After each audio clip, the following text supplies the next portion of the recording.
नमस्कार। सन्चै हुनुहुन्छ? हामी पनि सन्चै छौँ। आज बिदाको दिन हामीले खाजामा चटपटे बनाउने निर्णय गरेका छौँ। तपाईले जङ्क फुड खाएको नभन्नु होला है। आज हामीले अर्गानिक दिदीबहिनी दाजुभाइहरू भएर अर्गानिक चटपटे बनाउन गइरहेका छौँ। हेर्न सक्नुहुन्छ यहाँ 3वटा चाउचाउ रहेका छन्। दालमोट रहेको छ। उहाँ आउन सक्नुहुन्छ। यहाँ केरा फोकेर राखेका छौँ। यहाँ प्याज काटेर राखिसकेका छौँ। यहाँ खुर्सानी काट्न तयार छ र यहाँ टमाटर राखेका छौँ र यहाँ मुला पनि तयार छ। हुन्छ यहाँ चना र केराउको मिक्स गरेर यहाँ तयार पारेका छौँ। उताउँदैछ हामीले यहाँ सुरुमा केराउ राख्न गइरहेका छौँ र यहाँको प्याज राख्नेछौँ। यसपछि हामीले यहाँको सबै मुला राख्नेछौँ। टमाटर राख्दैछौँ। खुर्सानी पनि अब हामीले खुर्सानी पनि एड गर्दैछौँ है गाइज। यहाँ राखियो।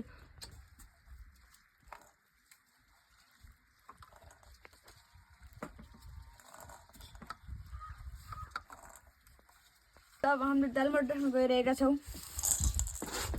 यहाँ पनि बाँकी छ दालमोट राख्न गइरहेका छौँ।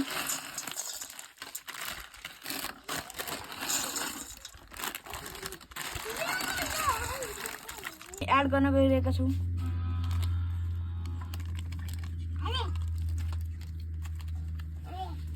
गाइस चटपटेमा सुप राख्न मनपर्छ।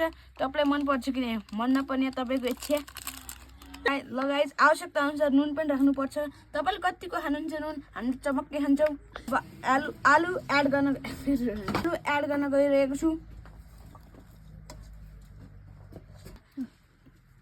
गाइस यो आलुमा घिसा पनि मिक्स गरिएको छ।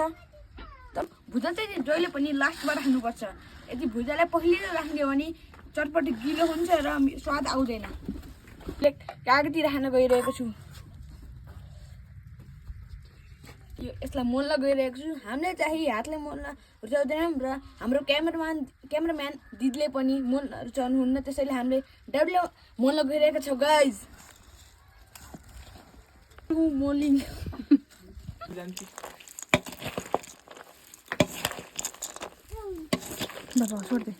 चटपटी रेडी भइसकेको छ।